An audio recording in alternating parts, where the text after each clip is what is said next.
Bueno, muchísimas gracias, Reverendo Ibeliz. Un gusto estar aquí con ustedes y hoy tener el honor de poder conversar con ustedes acerca de la ternura de Dios y ver qué relación grande, por cierto, tiene esto con el ministerio cristiano.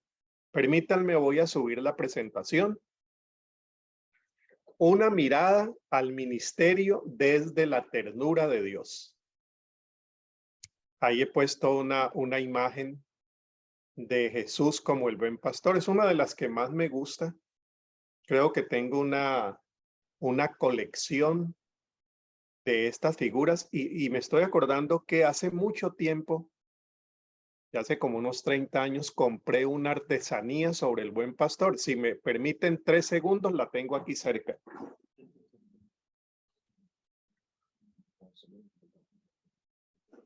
Mírala, aquí está. Una artesanía de un pastor cargando su oveja. Aquí hay otra ovejita. Creo que esta es una artesanía o ecuatoriana o colombiana. La tengo hace más de 30 años y nunca la había presentado. La vi allí y me acordé. Bueno, esa es una figura lindísima que nos viene muy bien hoy cuando nos estamos enfrentando a un momento de grandes abusos espirituales. Miren qué serio esto, ¿no? Muy, muy serio. Ayer estaba escuchando a un pastor brasileño, un muy buen amigo, Ariovaldo Ramos, un pastor muy reconocido en todo Brasil, y él decía, esto que estamos haciendo en el ministerio no le hace un favor al buen pastor. Esto que muchas veces vemos en los ministerios cristianos, tanto católico como evangélico, le hace un gran favor al ladrón de Juan 10, no al buen pastor, sino al ladrón. Eran palabras muy fuertes, pero que retrata una situación que muy bien conocemos. Entonces, cuando hablamos de una mirada al ministerio desde la ternura de Dios, nos estamos permitiendo abrir esa puerta de los 4 evangelios, sobre todo para encontrarnos con el ministerio de Jesús, que contrasta tanto con muchas de las versiones que conocemos, lamentablemente, por cierto, muy cerca de nosotras y nosotros. Ministerio donde hay abuso, manipulación, imposición, autoritarismo, verticalismos de liderazgos, clericalismos abusivos. Importante que hablemos de la ternura de Dios y con la reverenda Ibeliz habíamos acordado que en parte usara algunas de las ideas que salen de este libro que tuve el privilegio de editar junto con la doctora Ana Greller, que es una pediatra. Este libro se llama Ternura, la revolución pendiente. Un libro que publicó Editorial CLIE de España en el año 2018 y que tiene unos 10 capítulos. Tanto la doctora Ana como este servidor escribimos sendos capítulos, pero hay 8 capítulos más que buscamos que fueran 5 de personas evangélicas, 5 católicas, personas de diferentes partes de América Latina, hombres, mujeres, que hubiera una diversidad interdisciplinaria también. Aquí hay educadores, estamos varios teólogos, hay biblistas, hay psicólogos, trabajadores sociales, un antropólogo, para ver el tema de la ternura desde esas diferentes perspectivas, aunque siempre manteniendo el eje pastoral, porque le pusimos al libro Esbozos pastorales para una teología de la ternura. Mire qué casualidad. Ayer presentamos una vez más este libro porque estamos cumpliendo en la organización con la que yo sirvo, World Vision, estamos cumpliendo 10 años de haber empezado el énfasis en crianza con ternura, como un enfoque de desarrollo, como les voy a presentar ahora. Entonces tuvimos una presentación con dos autores y dos autoras y un autor. Yo les voy a poner más tarde el link por si ustedes quisieran ver esa presentación que hicimos ayer, donde participamos 4 de los que escribimos el libro. Y también es casualidad que para esa presentación la editorial nos dio un bono, un código con el cual se puede comprar con el 15% de descuento. Entonces, Reverendi Belis, si quiere, yo te paso el código más tarde. No vine para vender el libro, pero el código puede ayudarles para quienes quieran comprarlo. Saldría como en $4 y algo con ese descuento que le pedimos a la editorial. Entonces, son casualidades que pueden ayudar. Entonces, ahora les paso. Muy bien. Comienzo con la portada del libro. El libro fue pensado en la crianza, a ver, no en el ministerio propiamente, sino en la crianza, pero con aplicaciones para todos los ámbitos educativos, incluido el pastoral. Entonces lo presento así.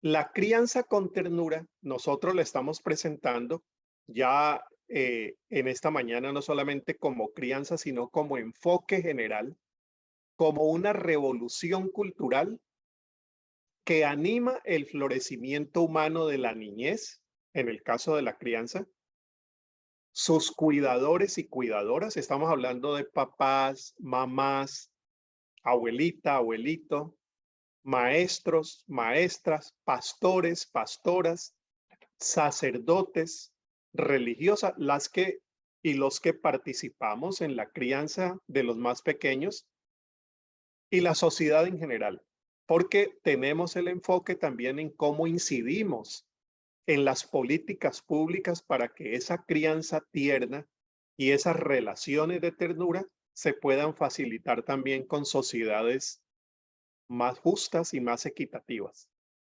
Esta revolución, ya les voy a decir por qué la llamamos revolución. Esta revolución se cultiva desde las relaciones de amor inquebrantable. La ternura, la propuesta que se está haciendo es básicamente una propuesta que pasa por las relaciones. Por eso cuando hablamos del ministerio que tiene en cuenta el enfoque de ternura, estamos hablando no de una estrategia ministerial que siempre son necesarias, una estrategia para el crecimiento de la iglesia, una planificación pastoral, cosas valiosas. No, aquí estamos hablando de lo que es el corazón del ministerio, las relaciones de amor inquebrantable que reconocimos indispensables durante esos 2 dolorosos años de pandemia. Lo de las relaciones. El mentoreo de vida, ese es el segundo ángulo. Relaciones, mentoreo, una palabra que habíamos perdido, sobre todo en el lenguaje educativo, por las corrientes que nos decían que el mentoreo creaba dependencias. Sí, y era cierto, pero hoy se está recuperando el mentoreo como un acompañamiento que promueva autonomía, libertad y responsabilidad, pero que es muy importante, el mentoreo de vida. Y ese mentoreo tiene aplicación para el ministerio. Esas personas que acompañan a los demás, cuidan con respeto, con libertad, promoviendo, como les decía, autonomía y responsabilidad, pero que mentorean, que me parece a mí que es un modelo neotestamentario de ministerio cristiano donde no solamente quienes tienen cargos pastorales, sino la pastoral en general de toda la comunidad, generan unas relaciones de acompañamiento de vida. Imagínense un enfoque de ternura que nos dirija al acompañamiento de niños, niñas, adolescentes tan necesitados hoy de quien acompañe sus procesos de vida, jóvenes, adultos y adultos mayores. los que ya pasan de cierta edad, 70, 80 años, cómo se les acompaña y se les mentorea y cómo nos dejamos mentorear también por esa generación que acumula sabiduría. Y en tercer lugar, un tercer ángulo es la reivindicación política del derecho al cuidado. En el caso del libro tiene un énfasis principal en niñez, pero vuelvo otra vez a la aplicación más general. Es la reivindicación política del derecho al cuidado libre de violencia, porque la ternura es el antónimo de la violencia. Ayer en la presentación, el doctor Dan González, el presidente de la Comunidad Teológica de México, que escribe un capítulo allí, dijo, yo he estado pensando cuál sería en realidad el antónimo de ternura. Y él buscó uno que yo voy a usar a partir de ahora. Brutalidad. Brutalidad. Lo contrario a ternura es brutalidad. Y lo que encontramos en muchos de nuestros países es brutalidad. Incluso una brutalidad legitimada por la ley. Ni les cuento lo que pasó en Colombia hace unos 2 años frente a los estallidos sociales. Es un Estado que intenta reprimir a través de la brutalidad. Bueno, y cosas que no tengo que explicarles porque ustedes conocen muy bien. Y aquí la ternura propone la no violencia. La no violencia. De ninguna parte. Ni la violencia directa, usando el famoso triángulo de la violencia de un famoso teórico, Galtung. Él dice que hay una violencia directa, que es el golpe. Hay una violencia cultural, que es la violencia del chiste, la violencia psicológica, la violencia que excluye a través del lenguaje, las actitudes. Allí no hay un golpe, pero hay otro tipo de violencia. Y la violencia estructural.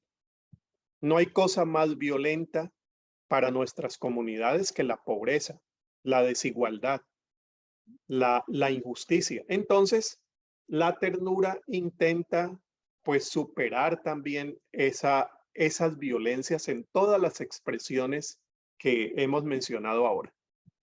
Bueno, ahí está el libro, son 10 capítulos. El último capítulo lo escribe Alejandro Kusianovic, que es el padre de la pedagogía de la ternura en América Latina, premio UNICEF por su trabajo con la niñez trabajadora en su país, que es Perú. Es un sacerdote salesiano. Alejandro, ya una persona que acaba de cumplir, creo, 84 años, muy vital, gracias al Señor. Siempre está escribiendo sobre temas de pedagogía de la ternura, y siendo que estamos en la universidad, habrá mucho interés. Ustedes pueden entrar al sitio de Alejandro Kusianovic y van a descargar libros de 300 páginas completamente gratis sobre pedagogía de la ternura. O sencillamente ponen pedagogía de la ternura Alejandro Kusianovic o Kusianovic y allí van a descargar mucho material sobre el enfoque de pedagogía de la ternura. Bueno, avanzamos. En el marco teórico que construimos sobre la ternura, visitamos autores y autoras. Nos ayudaron mucho Alejandro, a quien acabo de mencionarles, por toda su experiencia con la pedagogía de la ternura. Humberto Maturana, el biólogo chileno, muy reconocido, muy reconocido. Maturana en sus textos nos ayudó muchísimo también a comprender el lugar que tiene lo afectivo dentro de los procesos de transformación humana. Y Paulo Freire, sin duda, su pedagogía de la esperanza, su pedagogía del oprimido, todos los textos que seguimos repasando fueron también fuente teórica para organizar el marco que tenemos y que presentamos, por cierto, allí en el libro. Ellos proponen que el ejercicio de la justicia requiere afectividad. Nosotros venimos de generaciones donde la lucha por la justicia lo que requería era valor. lo que requería era activismo social y lo que requería era, si es posible, un poco de violencia.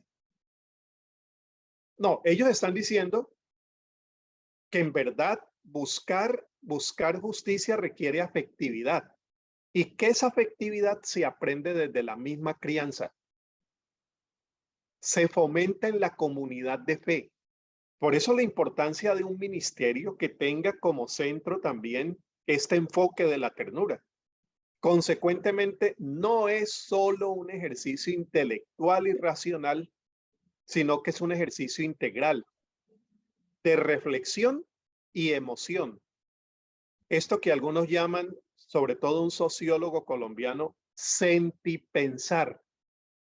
Cuando hablamos de ternura en el ministerio, estamos hablando de incluir al intelecto las emociones, a la cabeza el corazón, que por cierto es una antropología bastante bíblica que no separa al ser humano, sino que lo integra y que en esa integración tratamos con el ser humano tal cual es. Es por eso que la ternura termina siendo un acto revolucionario.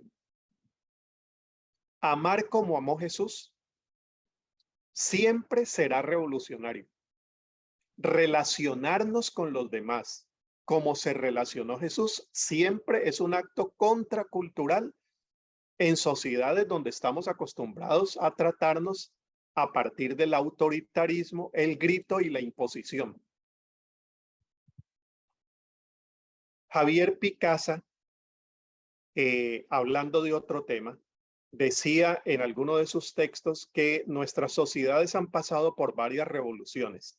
Las revoluciones sociales y políticas, estas revoluciones que dicen, este sistema no, ahora sí viene este sistema que sí. Y el sistema que sí, después viene otro y dice, ese sistema tampoco. Entonces dice Picasa, las revoluciones sociales y políticas nos han llenado de esperanza, pero nos han dejado muchas frustraciones.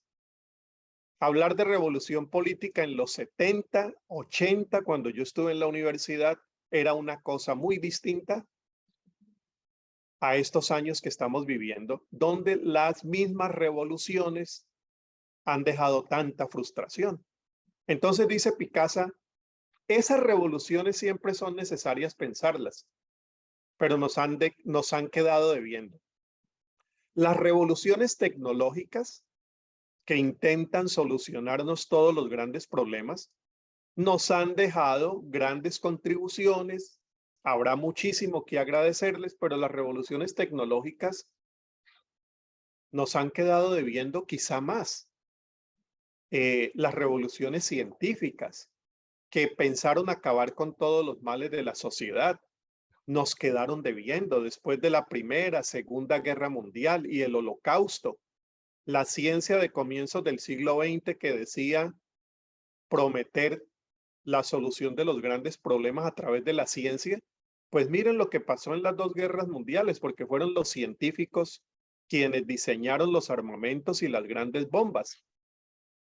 Dice Picasa, tampoco la revolución tecnológica nos ha dejado todo lo que esperaba, la informática. Entonces él propone una nueva revolución que a mí me parece que está muy cercana a la propuesta de Jesús. A ver ustedes qué piensan. Él habla de una revolución de la cultura. Y la revolución de la cultura, que no tiene que ver con la cultural de Mao, Mao en la China, la revolución de la cultura es la revolución que cambia nuestras maneras de ser seres humanos en relación con los demás. Tiene que ver con los afectos, tiene que ver con nuestras maneras de resolver conflictos, tiene que ver con las habilidades para la vida, tiene que ver con las formas como convivimos, las formas como nos organizamos, las formas como amamos, las formas como luchamos. Esa revolución me parece a mí que es la que encontramos en los evangelios. Por algún tiempo, muchos teólogos nos ayudaron a ver el acto revolucionario de Jesús en los evangelios. Jesús como un revolucionario social, y lo fue, pero hay que ser sinceros que a quien Jesús quería cambiar no era solo al imperio. Jesús quería cambiar era a la gente que vivía bajo ese imperio. Entonces, él no intenta cambiar un emperador por otro. Él intenta desde abajo construir unas nuevas formas de convivir y de ser seres humanos. El Sermón del Monte quizás sea una muestra de eso.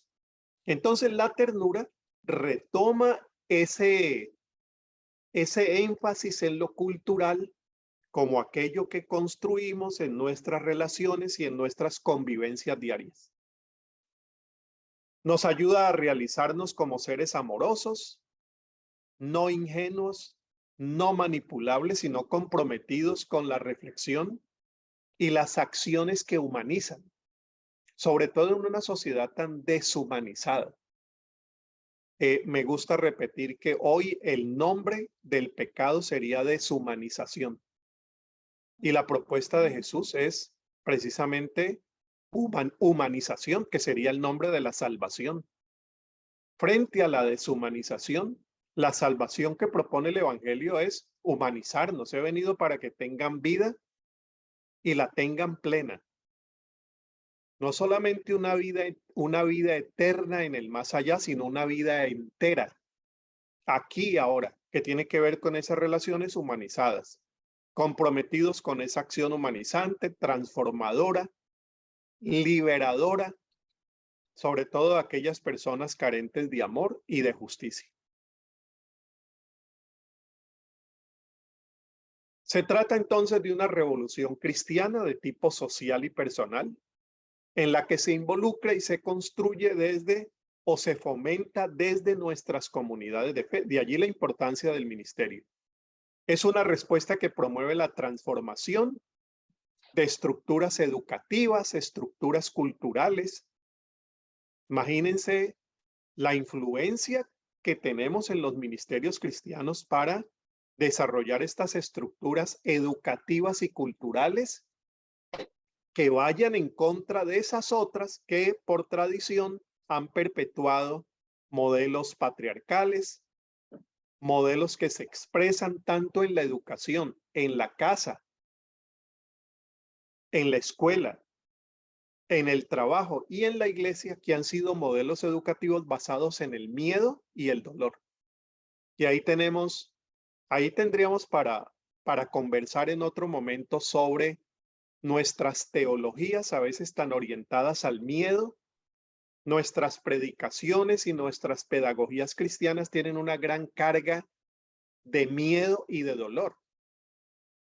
Muchos de los discursos cristianos y muchas de las propuestas evangelizadoras se diseñaron a partir del miedo. Es generando miedo, miedo al infierno, miedo al diablo y miedo a Dios para que la gente se acerque a ese Dios. Miren qué gran contradicción. El dolor ha venido también acompañando las teologías cristianas de los últimos siglos. La ternura intenta proponer ministerios que traten de releer las teologías cristianas doloristas y basadas en el miedo para que volvamos al modelo de Jesús, una predicación basada en la ternura, el respeto, la autonomía y la libertad. Jesús es el mejor modelo de todo esto que estamos hablando, es el ministerio tal como él lo propuso. Bueno, pero el ángulo de teología pastoral y ternura nos daría para hablar muchísimo. ¿Cómo volver a presentar dentro de un marco más evangélico, hablando de los 4 evangelios, las grandes doctrinas cristianas de la cruz, la cristología, la soteriología, la salvación, la neumatología a partir de la dulzura del espíritu, y tener una mirada también muy diferente de esas mismas doctrinas para tratar de recuperar lo que Jesús nos enseñó? Es la alternativa ante el fracaso de estas otras revoluciones que les mencioné y ante el fiasco del tradicionalismo moral y religioso que intentó hacer los grandes cambios a través de la moral y la religión. Y eso es un total fracaso. Es la propuesta transformadora de Jesús y su evangelio, me parece a mí. Quien supo que los cambios más profundos y los cambios más duraderos son los que comienzan en el corazón. De allí que hablemos de la ternura como una revolución cordial. Es un término que tomamos de Leonardo Boff. Leonardo Boff ha dicho, bueno, lo cordial, lo cordis en el latín, lo que viene del corazón. Es una revolución cordial. A propósito de Boff, ahí tengo la portada de uno de sus últimos libros, casi autobiográfico o una entrevista, es una entrevista larga que le hacen a Boff. ¿Qué es la ternura? Boff ha escrito mucho sobre este tema. De entrada, descartemos las concepciones psicologizantes y superficiales que identifican la ternura como mera emoción o excitación del sentimiento frente al otro. La concentración solo en el sentimiento genera sentimentalismo, y cuando hablamos de ternura, no estamos hablando de esa connotación que culturalmente nosotros le hemos dado. Ah, ternura. Ternura es un besito. Ternura es un abracito. Ternura es un osito peludo. ¡Ah, qué tierno! Bueno, Boff va contra eso y dice, pues sí, eso puede ser tierno, pero cuando hablamos de ternura estamos hablando de otras cosas mucho más profundas. Entonces no podemos reducir ternura al sentimentalismo. Cuando estoy conversando a veces con las comunidades populares, esto de la educación popular sí que me gusta. Estando en comunidades, a veces la gente pregunta, a ver, Harold, pero ¿cuál sería el mejor modelo para explicarnos todo esto que a veces resulta un poco conceptual? Bueno, cuando estamos hablando con comunidades cristianas es muy fácil tomar el modelo de Jesús como lo estamos tomando aquí. ¿Qué nos resulta riquísimo en el modelo de Jesús? Que en el modelo de Jesús encontramos que sí hay afecto y sentimiento, pero también hay algo más en su ternura. Miren el contraste. La ternura de Jesús abraza. La ternura de Jesús acoge. La ternura de Jesús perdona. La ternura de Jesús incluye. Hasta allí todo va muy lindo. Pero la ternura de Jesús voltea las mesas de los cambistas en el templo y los acusa de que han convertido al templo en cueva de ladrones. ¿Ahí hay ternura? ¿O fue un paréntesis de la ternura de Jesús? No, ahí hay ternura porque donde hay ternura hay indignación. En la ternura de Jesús llama a Herodes zorro. Díganle a ese zorro o díganle a esa zorra Evangelio de Lucas. Precisamente fue el evangelio de ayer o antier en el año litúrgico. Bueno, entonces miren el contraste, es el mismo Jesús y es la misma ternura.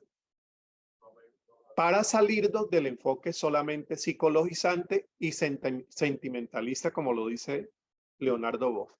La ternura, dice él, irrumpe cuando la persona se descentra de sí misma, sale en dirección al otro, siente al otro como otro, participa de su existencia, se deja tocar por la historia del otro. La ternura es, en resumen, el afecto que damos a las personas en sí mismas. Es el cuidado sin obsesión. Por cierto, él tiene un libro sobre el cuidado esencial. Ternura no es afeminación ni renuncia de rigor. Es un afecto que a su manera nos abre al conocimiento del otro. El amor y la vida son frágiles. Su fuerza invencible viene de la ternura, con la cual nos rodeamos y nos alimentamos siempre. Bueno, hay una española que ha trabajado muy bien los temas de ternura. Yo no voy a leer todos los textos de ella, Solamente les voy a dejar esa referencia. Además que, como les dije, les dejo la presentación. Voy a corregir ahora, por eso prefiero dejarla al final. Aquí vi dos palabritas que están mal escritas, las corrijo ahora, pero les quería hablar de Nuria Martínez Gayol. Es una española. Ella editó este libro que se llama Un espacio para la ternura, miradas desde la teología, y está escrito, o mejor, publicado por la Universidad de Comillas en Madrid. Este es un libro para tener en cuenta, Un espacio para la ternura. Es una propuesta muy bien hecha, académicamente muy sólida, y que vale quizá acercarse a algunos de los textos que también ella tiene y que se encuentran relativamente fácil en Internet. Ahí les recomiendo ese libro que les va a quedar. Y aquí con Maturana. Maturana dice, la ternura es la expresión de que uno, al captar al otro en su legitimidad, lo acoge junto a uno. La aceptación de la legitimidad del otro es visionaria, consiste en que uno ve al otro y al verlo no lo niega, pero eso no implica necesariamente que uno lo acoja. Si lo acoge, hay ternura. La ternura entonces no es otra cosa que moverse con el otro en esa visión que lo acoge. Yo aquí diría, está la esencia de la presentación de hoy. Cuando hablamos de un ministerio que se enfoca en la ternura, estamos hablando de un ministerio pastoral, educativo, social, que se mueve con el otro en una visión que acoge al otro, la acogida, y en la cual uno descubre los deseos del otro, las necesidades del otro, y las toma en cuenta, porque son las necesidades y deseos que también acunamos en nuestro propio corazón y convivimos entonces. Para que el amar eduque, aquí está hablando de educación y ternura, para que el amar eduque, el amar educa. Y la especialidad de la comunidad de fe es el amor fraterno o el amor sororo. Bueno, es el amor que nos damos expresado en el cuidado, la acogida, el mentoreo, el acompañamiento de vida a partir del amor. Primera de Corintios capítulo 13 no nos está dando solamente un tratado conceptual sobre el amor, cosa que es imposible, sino que nos está tratando desde el ángulo pastoral cómo el amor se hace concreto en la comunidad y permite una convivencia que contrasta contraculturalmente con las convivencias que encontramos en el mundo, llamémoslo así. Darle espacio al otro para que tenga presencia y nuestros niños, amigos y mayores se hagan presentes. Proponemos entonces que la ternura es una cualidad relacional que se expresa en la forma como interactuamos dentro del ministerio, dentro de la comunidad de fe, y cómo formamos en el ministerio para esa convivencia. Yo diría en cuatro espacios privilegiados que son familia, escuela, iglesia y espacios de trabajo. Yo creo que en esos cuatro espacios el ministerio cristiano puede formarnos, ayudarnos a formar para convivencias más humanizantes y más tiernas, para interactuar unos con otros, buscar el bienestar, el cuidado colectivo y afirmar la integridad y la dignidad de cada persona. La ternura es una actividad interpersonal que refleja la elasticidad del corazón de cada persona. La ternura se expresa de múltiples maneras, por ejemplo, en el diálogo, por medio de las palabras, la postura física, la expresión facial. Entonces, atiende también lo corporal y atiende también todas esas expresiones que humanizan la vida. Aquí voy a dejarles un poquito más de explicación o ampliación de lo que hasta ahora he dicho y paso a hacer este resumen antes de entrar eh, en una aplicación más directamente ministerial y tener la conversación. En resumen, el enfoque, el enfoque transformador de ternura es un enfoque que busca humanizar nuestra respuesta, en este caso, ante la pandemia y sus efectos. Si es que tomamos como ejemplo estos últimos años. Bueno, la pandemia intenta humanizar cómo el ministerio responde frente a la pandemia, frente a los desastres de los huracanes y los efectos que eso tiene. Violencia, desesperanza, ¿qué es lo que dejan estas grandes catástrofes? Injusticia, desempleo. ¿Cómo respondemos de manera humanizada para que no solo sea proceso político, causa social o como muchas veces hacemos las ONG, procesos técnicos?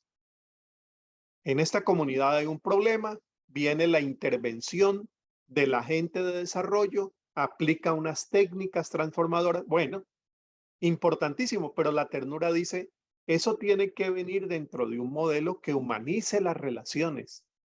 No es solamente proceso político. Transformación social. La responsabilidad social de la iglesia no es solamente un proceso político, no es solamente causa social, no es solamente activismo social o proceso técnico, es proceso humanizador. Reconoce, por otra parte, la dimensión afectiva, como hemos dicho desde el inicio. La dimensión afectiva del desarrollo y la búsqueda de una sociedad más justa y solidaria. Es decir, ahí cuando estamos hablando de justicia, le estamos hablando de manera integral. Está incluyendo afecto, está incluyendo relaciones, está incluyendo convivencia humana, pero también moviliza. La ternura moviliza a la comunidad de fe, moviliza hacia la solidaridad, solidaridad a favor de las personas más vulnerables. Entonces, es la movilización de las iglesias para cumplir su ministerio que nosotros llamamos ministerio profético, el compromiso profético con la sociedad. Bueno, si vamos a hablar de ministerio, miren ustedes este texto de Primera de Tesalonicenses 2 y díganme si no es uno de los mejores textos que pudiéramos encontrar para hablar de ministerio y ternura. Y voy terminando. Miren algunas pautas del ministerio basado en la ternura como clave pastoral. Lo voy a leer despacio y ustedes vayan haciendo sus inducciones de ternura en este texto. Dice el apóstol, estamos en Primera de Tesalonicenses, que es el primer escrito neotestamentario, por cierto. El primer escrito, incluso antes que los evangelios, es Primera de Tesalonicenses. Pablo, o quien lo haya escrito, dice, y aunque como apóstoles de Cristo podíamos habernos presentado con todo el peso de la autoridad, preferimos comportarnos entre vosotros con dulzura. Esta es la Biblia traducción interconfesional. En la Biblia Reina y Valera dice, comportarnos entre vosotros con ternura, que es de las pocas veces que Reina y Valera utiliza ternura. Pero va más, como una madre que cuida a sus hijos. Sentíamos tal cariño por vosotros que estábamos dispuestos a entregaros no solo el mensaje evangélico de Dios, la transmisión de un mensaje, el ministerio reducido a la oralidad, sino incluso nuestras propias vidas. Hasta ese punto había llegado nuestro amor. Recordad, hermanos, nuestros afanes y fatigas, cómo trabajábamos día y noche para no ser gravosos a nadie. Al inicio hablábamos del abuso, manipulación, autoritarismo de muchos ministerios hoy en día. Miren, Pablo dice, cómo trabajábamos día y noche para no ser gravosos a nadie mientras os anunciábamos el mensaje evangélico de Dios. Testigos sois, y lo es Dios también, de lo noble, honrado e irreprochable que fue nuestro proceder para con vosotros los creyentes. Y aquí está hablando de un proceder integral. Esto no se reduce a moralidad sexual o integridad financiera, que es lo que generalmente reducimos la integridad ministerial. No, aquí Pablo está hablando de cómo se ha entregado, cómo ha desarrollado su ministerio. Ministerios horizontales, participativos, nobles, transparentes. Tratamos a cada uno, bien lo sabéis, como un padre, antes había hablado de una madre, ahora usa la figura del papá, como un padre trata a sus hijos. Pero aquí viene la parte de mentoreo, exhortándoos, animándoos, amonestándoos, para que os portéis de una manera digna del Dios que os ha llamado a su reino glorioso. Y siendo que esta carta a los tesalonicenses es una carta altamente política, si tienen interés en ver toda esa dimensión política de la carta, les sugiero leer algo de Néstor Míguez, el hijo de José Míguez Bonino. Néstor Míguez, biblista destacado, acaba de publicar un libro sobre Primera de Tesalonicenses y toda esa dimensión política de esa primera carta. Entonces, cuando habla de comportarse de manera digna, era una manera que resiste frente a las fuerzas del sistema y como Jesús con valor anuncia la llegada de unas nuevas maneras de convivir llamadas reino de Dios. A eso es lo que Pablo está diciendo, comportarnos de una manera digna. No se reduce a la moralidad sexual y financiera. Aquí pudiéramos hacer un ejercicio participativo. ¿Qué pautas de ministerio pastoral? De ministerio pastoral en el sentido pastoral de la iglesia y no solamente de los pastores o pastoras, la pastoral de la comunidad. ¿Qué pauta nos da Primera de Tesalonicenses? Yo solamente quiero mencionar estas que se desprenden de una manera muy natural leyendo el texto. El ministerio de la ternura o el ministerio tierno, mejor, un ministerio que se enfoca también con ternura, tiene una dirección tierna, dirige de manera tierna. Eso hay que repensarlo hoy. En América Latina hay que repensarlo. Ya tenemos una tradición de 100 años de evangelio evangélico, aproximadamente unos 100 años en promedio en América Latina, de protestantismo evangélico, como también lo podríamos llamar. ¿Cómo han sido nuestros modelos de dirección? Nuestros modelos de liderazgo. Dirección, prefiero aquí. Bueno, Pablo nos está señalando un modelo que viene de estos modelos de la ternura, que él dice como la nodriza que cuida a sus bebés, sin dependencias tóxicas ni autoridades impositivas, que estamos viendo tanto hoy, que por cierto gustan tanto hoy, porque allí donde hay una pastora dictadora o un pastor impositivo, hay una comunidad necesitada de imposiciones y de toxicidad. Aquí el problema no es solamente del dirigente eclesial, sino también de sus comunidades, que son las que más alientan los modelos tóxicos de liderazgo. La ternura nos llama a una dirección técnica, a una pastoral tierna. Esta es una deuda que tenemos quienes estamos interesados en estos temas. Estamos ya desde hace 4 años con el deseo de hacer una propuesta de pastoral de la ternura. Algo hemos avanzado, pero no como queríamos, que tiene que ver modelos de liderazgo y modelos de dirección que en los últimos 20 años asumieron en el pastorado los modelos de dirección que vienen de la empresa privada. Entonces son modelos gerenciales exitosos, pero que poco tienen que ver con lo que nos dice el Evangelio, nos dice el Segundo Testamento en cuanto a la comunidad de fe. pastorales tiernas y liderazgos o direcciones tiernas. Por otro lado, pues resulta muy fácil verlo en el versículo 8. Son ministerios de entrega, no son tanto ministerios de pedido. Ya ustedes saben de qué estamos hablando. Son ministerios de entrega, de servicio a la comunidad, con amor genuino, con amor respetuoso y con amor libre, que como decíamos, no genere amores que no generen dependencia. El pastor no es papá, la pastora no es mamá. Bueno, ¿cómo hacer eso y cómo podríamos encontrar orientaciones en esta carta de Primera de Tesalonicenses para darnos con este ministerio del cual estamos hablando?